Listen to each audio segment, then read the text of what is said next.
consider God's holiness, in Habakkuk chapter 2, verse 4, there's a contrast. It says, some people are puffed up and their desires are not upright. That was the Babylonians. But then God says, the righteous will live by faith. Now, that's a phrase that we see both Old Testament and New Testament, that God wants us to walk humbly and walk by faith, not by sight.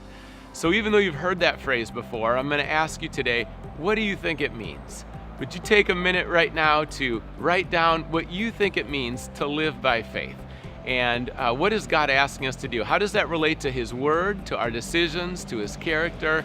Try to tie it all together in your own words, and then list, how are you walking by faith? What are a couple of areas where you might even be out on a limb, but you're trusting God?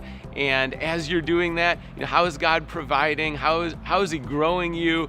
What does your relationship look like with God as you're trusting Him in these ways? So it could be some known things from His Word, or it could be some specific situations you're in. But take a minute today to spend time with God. Write down what it means to you to live by faith, and what are those areas that God has called you to do that at this particular time in your life. Let's trust Him. Let's make sure our desires are upright, and the Lord will bless that every time.